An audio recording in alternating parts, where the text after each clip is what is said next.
Hi, I'm Mike with Family Handyman, and today I'm going to show you how to install a new circuit in your electrical panel.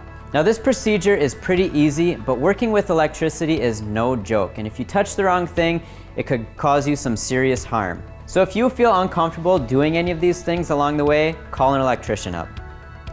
Before pulling off the panel cover, make sure you turn off the main breaker. Unscrew the screws and then carefully remove the cover so it doesn't fall and break the breaker handles on the way down.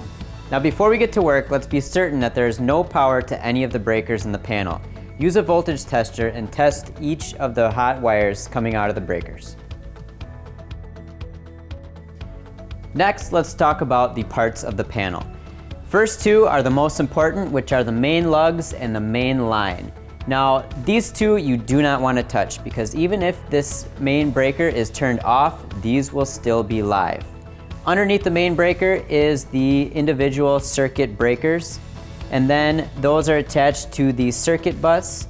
Next to the circuit bus is the neutral bus.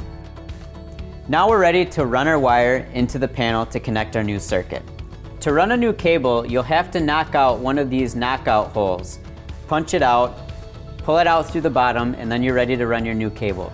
Make sure it's secured with a cable clamp so it doesn't move around, causing loose connections.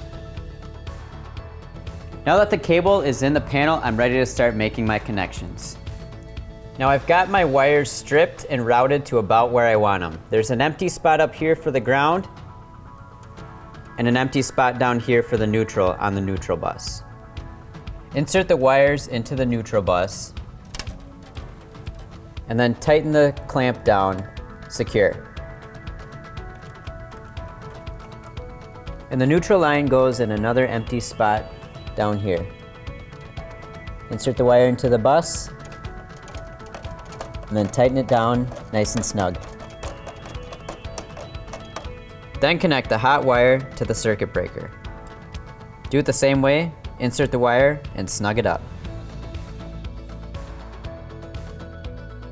Then hook this tab onto the breaker and snap it into place. Next, we need to make room for the new breaker in the panel. Grab a pair of pliers and bend it back and forth until it snaps off. Then replace your panel, turn the main breaker switch on, and you should have power to your new circuit. For more hints, tips, and tricks, head to FamilyHandyman.com.